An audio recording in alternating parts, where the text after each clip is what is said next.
coming up. And that is our magic number that we subtract from any of our depth readings. I think they're out of the way enough. Forward slowly.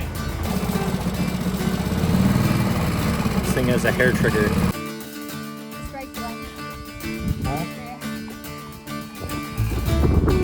And that is the Atlantic.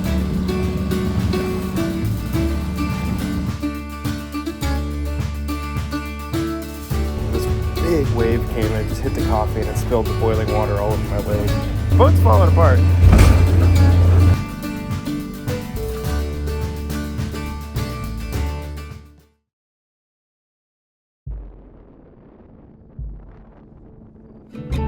After one night and one full day on anchor, with wind and weather keeping us from heading further south, we prepared the boat for yet another night in the northern Exumas, where high winds were forecasted to swing northwest and leave our anchorage exposed.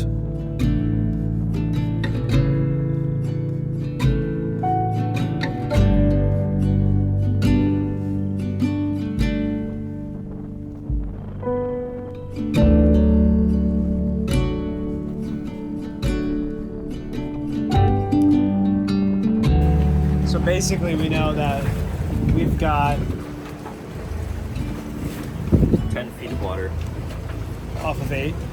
Off of 8. So if we're in 8 feet, we get an extra 2 feet back. Yep. And we need a total of 5.6 feet. Yep. And the chart book, which is very up to date, says 2 meters at very lowest tide. Okay. So update, the boat that we've been anchoring here with for the past getting on 48 hours is moving, and we think they're moving because it's just starting to get too shallow for them. The tide's going out and they have a pretty big monohull. Now they're moving around. We're also paying attention to our depth, and it's definitely starting to get a little bit shallow here. We think we're okay, but you know, we're watching it really carefully.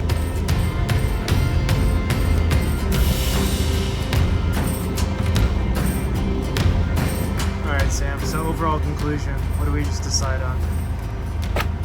We're not moving. I don't want to move. Do you want to explain the calculations that you just did? So we know the high tide and the low tide and the times of them. But to correlate that back to what we're seeing on the depth meter, we want to know how low is the depth meter going to go, assuming we're in the same spot.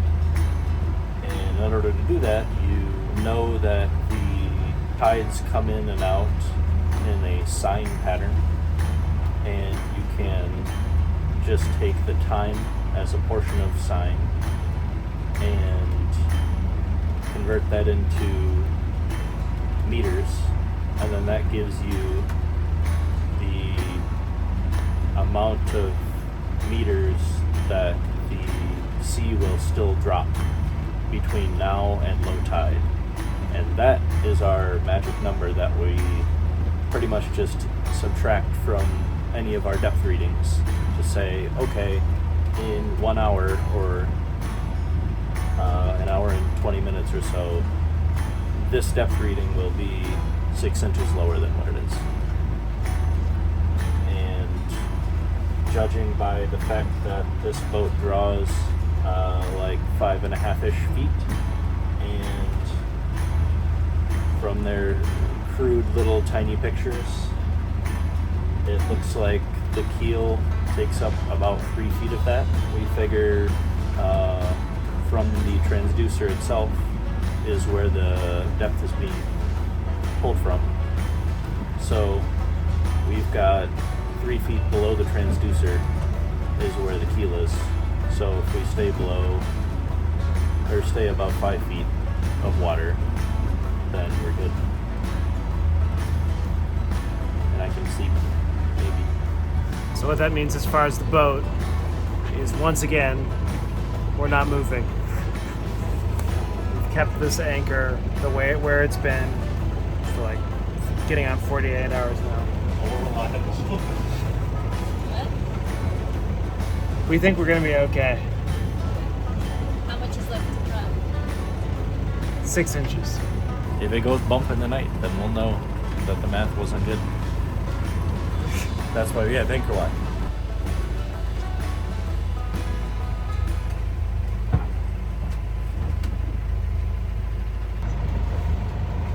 I haven't quite figured out how to make percolator coffee yet. This is like drinking espresso, but a full cup.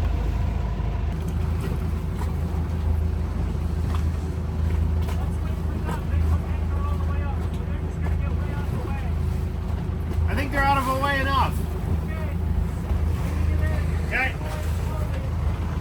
Forward slowly.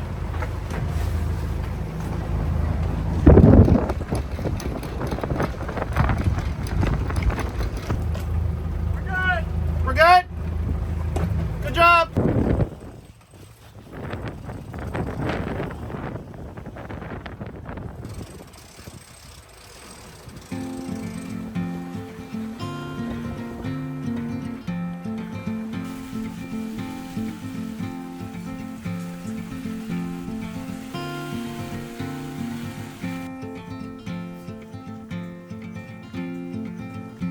Just up on the foredeck here. This is so great. We've just had not amazing weather for 2 days, and now we're sailing down to Shroud Key in following seas and decent wind. And on top of that, we are outpacing 2 catamarans behind us. They might just be sailing with one sail and in a different direction, but I tell you what, as a monohull sailor, it's always a fun thing to see catamarans behind you. No offense to catamaran sailors, I get the appeal, I understand it, but I've just been sailing on monohulls my entire life, and I love the way they feel, I love the way they sail, I love the way you can just like really feel the water when you're sailing, and get into the motion of the waves, and in a catamaran, you just don't get it the same way.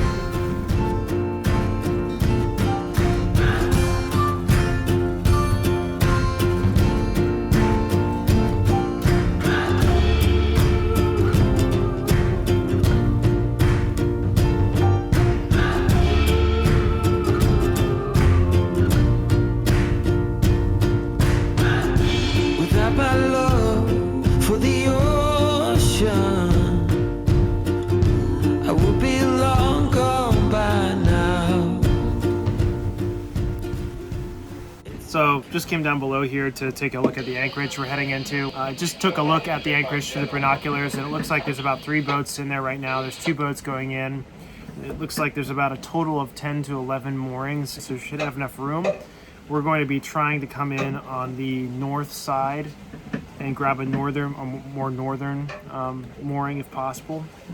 That's closer to the things we want to check out in the island. I also think we'll get a little bit more protection from the island from like a northeast northern wind.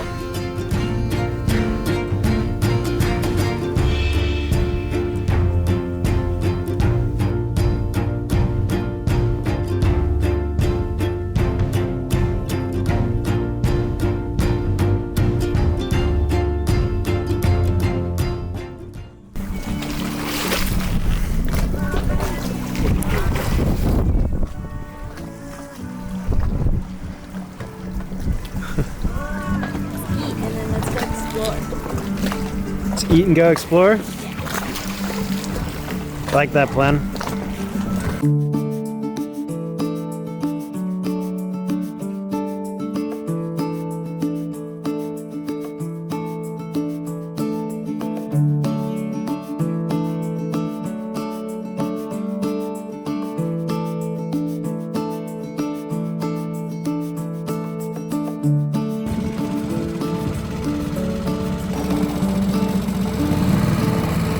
As a hair trigger. It's beautiful.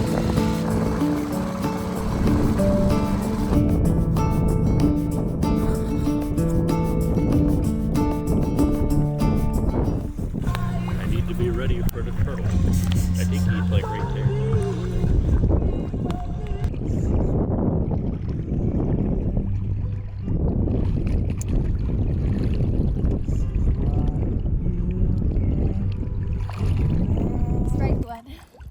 Right there.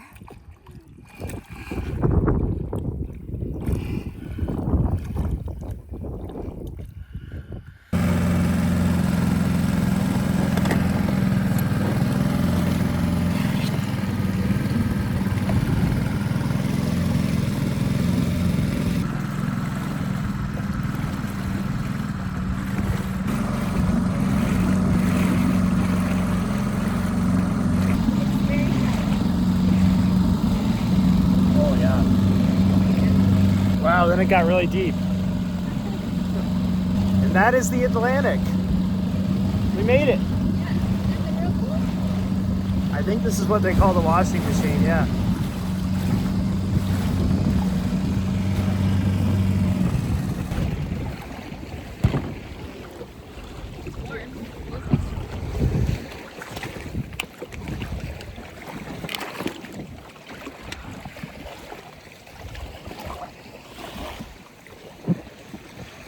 All ashore. Who's coming ashore?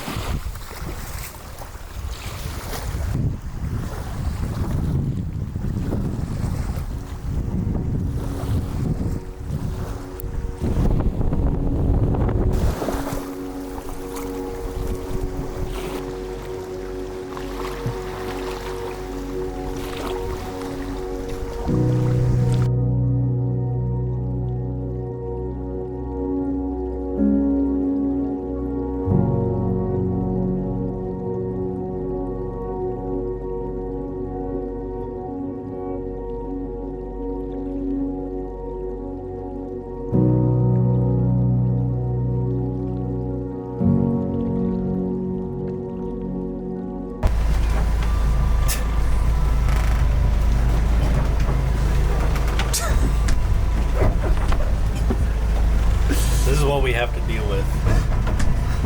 Runaway limes. Wait, what did you do last night again? So at like 3 a.m. No, it was probably like 1:30 after my shift ended. For anchor watch? Yeah, for anchor watch. I kept hearing this donking sound, and it's the dinghy hitting the end of its line and making a big crunch, which is terrifying through the hull. So, I think it was after Adam went to bed. I just got up and It was moved. definitely after I went to bed. Yeah, it was after you went to bed. I just got up and moved the dinghy from my side to his, and then that solved the issue for me. Oh, Sam. Describe what just happened. All right, so we were spitballing at how much that boat costs and who it owned or who it was owned by, and eventually we gave up and looked it up, and we determined that it was $25 million, which is more than I can like estimate as it's probably about 25 mil. And it is owned by What's the name? a man named. Oh no, give me a second. It is owned by a man named Jack Link, and it is called Missing Link.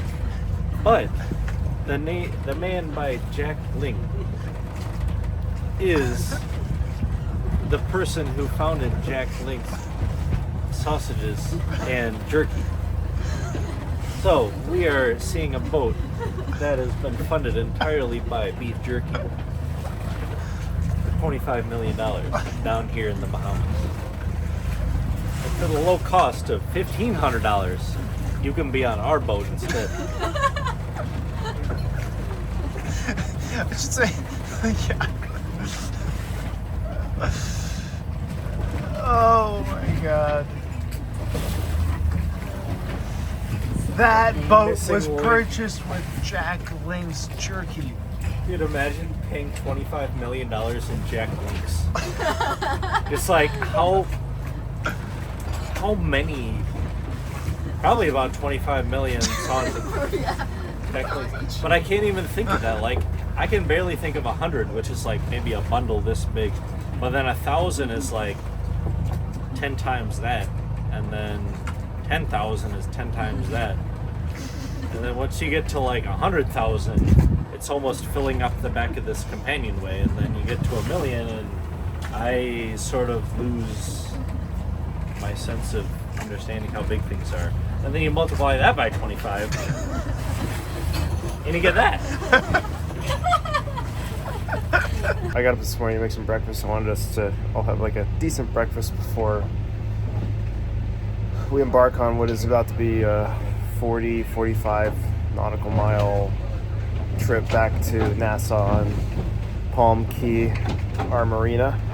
And I was making eggs and I was making coffee, and I had the coffee all set up in like the clamps they give you. I was watching it pretty carefully, but then this big wave came and it just hit the coffee and it spilled the boiling water all over my leg. And now I've got like a solid 1st degree burn on my leg. Actually, I think it's a 2nd degree burn. It's my mistake. I shouldn't have even tried it. I thought about not trying to make coffee just because it's been so rolly on this anchorage, but it seemed like it was calming down, and I felt like with the setup we had on the stove top it would be fine, but I guess it wasn't. And yeah, now I got this to deal with. Starting to feel a little bit better. I just put a bunch of Neosporin on it, which has an antiseptic, and that seems to have helped. Sam and Ari are getting the boat ready to go because we're gonna need to bounce out pretty soon if we want to get back to Nassau by 5, which is when they said we have to have the boat back by. And if we plot the same course, it shouldn't be too bad. Just follow the same exact course. Yeah. It'll be not super easy, but... Which side of the boat is the mooring ball on? Port or starboard? Port?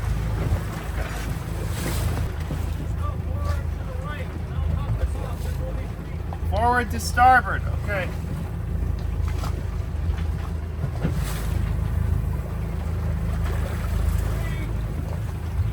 Okay, I'm gonna back off.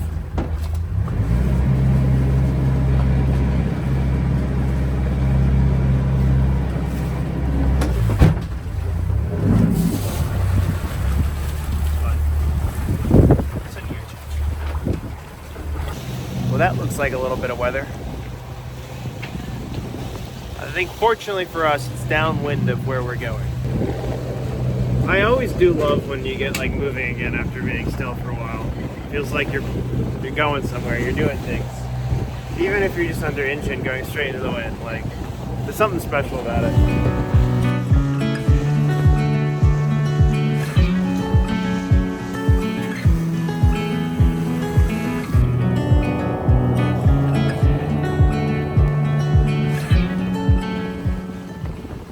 Past our first reef of the day, 90 degrees to starboard. We're getting so much better at spotting these. Like at first we weren't sure exactly what they are because again we're freshwater sailors, we don't have a ton of experience looking for reefs. There are some reefs on the charts in Lake Michigan, but they're very far north and they're different types of reefs. But now we're pretty good at it. We looked at the chart, it was like 90 degrees to actually port. 90 degrees to port, and then when we looked over 90 degrees to port, we could see this dark spot in the water just off the beam. First one of the day, many more to come. The Yellow Bank is, how far off do you think the Yellow Bank is from here, Sam? I don't know, Yeah. I think we're about an hour. Yeah, an hour or two away from the Yellow Bank. It'll be a perfect time of day for it. Yeah. So when we crossed over the Yellow Bank last time, we crossed over at high tide. When we cross over the Yellow Bank this time, we're going to be crossing over at pretty much high tide again. So the biggest thing you want what we've learned when crossing through these reefs and also read about is you want good light, and we have good light. The surf isn't the best. It's a little choppy and that kind of makes it harder to see things, but the most important thing is good light. We definitely have that. I just came down below. I came down below to refresh my bandage, and I looked up at the cabin top here. The boat's falling apart. The headliner's coming off.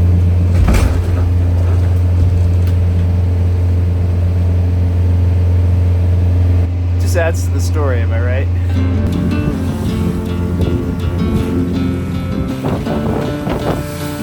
We are about to re-enter the area known as the Yellow Bank, right in the Bahamas below Nassau here. And I just came down to get a quick snack. And looks like now the headliner has completely just fallen off. These waves are just, this boat is like, I'm a dock boat. I'm not an ocean going vessel. I'm supposed to just sit here and you're not supposed to take me into these conditions. That's what this boat is telling us right now. That is so far been my experience, which, you know, I've always thought these were really pretty boats, and they are beautiful, and I'm sure that maybe if the boat was just kept up to a higher standard of care, it would be an awesome boat for this kind of thing that we're doing. But at least right now, it just seems like everything is falling apart, literally.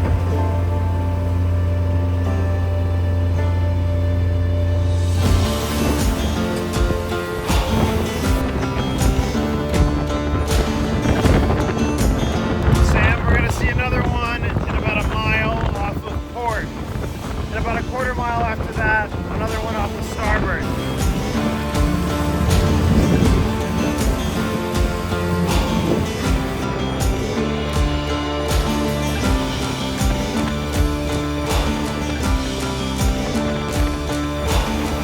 So we just got back to the marina, and as we were pulling in, I don't know why, but we ended up getting the prop wrapped around the line of the dinghy. I guess this is another one of those things I don't have a lot of experience with. I've been sailing for over 6 years now, and I've never had an issue pulling a dinghy, but then that, again, it's because I have never really pulled a dinghy. I've never had to. Did we ever pull that dinghy with Moon Dancer, Sam? No, we brought it on the deck. Yeah, we brought it on the deck, so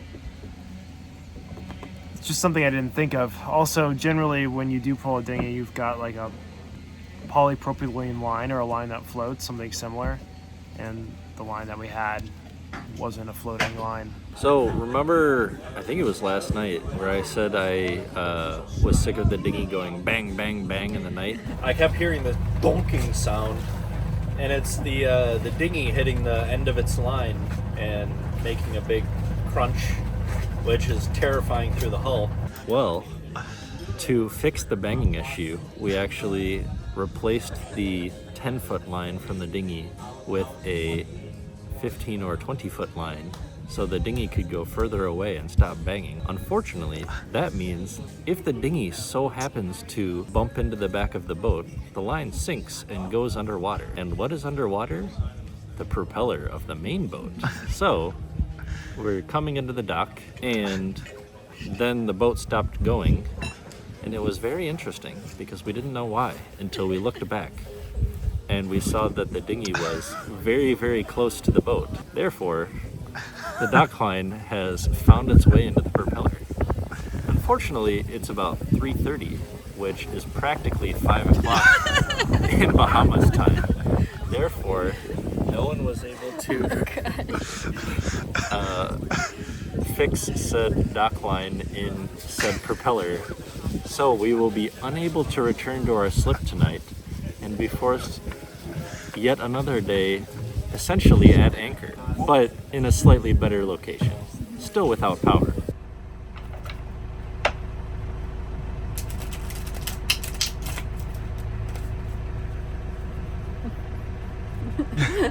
I'm the best dealer around. I'm the best dealer on the ship currently. Yes. Sam's okay. Alright.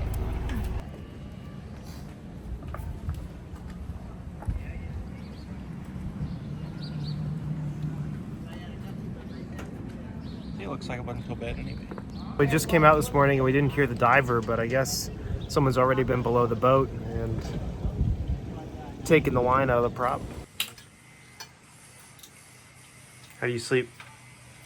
Not to be. I still had to wake up in the middle of the night to turn the boat engine on because I had Oh God. Anxiety about turning off the power, which turned off the bilge pump. And I didn't want us to fucking sink, even though that probably wasn't going to happen. That's impossible because the bilge pump is going to be connected to the engine battery. Oh. I turned it off. I went over here, pulled the floorboards up, pulled the flipper of the bilge pump on, and it didn't do anything.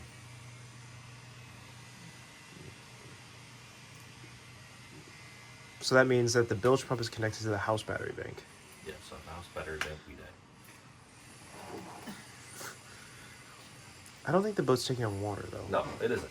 But And the how am I likelihood. supposed to know that at 2 o'clock in the morning when I'm thinking about it? Oh. The only way to tell is to like wake up an hour later and see if the water is increased in height. And it has not. Plus, I wanted my fan. Fair. Let's hear a good vibe thing now. We got pancakes. The pancakes are great. It's a nice day out. There's no waves. Not that it matters.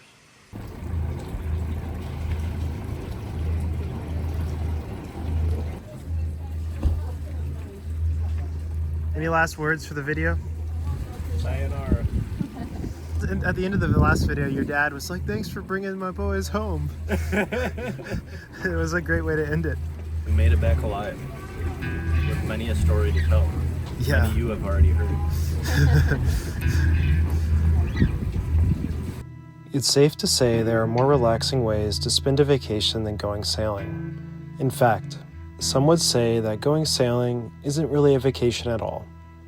Over the past week, you've battled high winds, sat at anchor for days, fixed more things than I can count, and yes, I even managed to have a run-in with boiling water. But we also laughed until our stomachs hurt, watched a sunset you couldn't buy if you tried, and collected stories that will be told for years to come. And while you might be able to find a more relaxing way to spend a week, as you can tell from our smiling faces, I'd argue at least, you'd be hard-pressed to find a better one.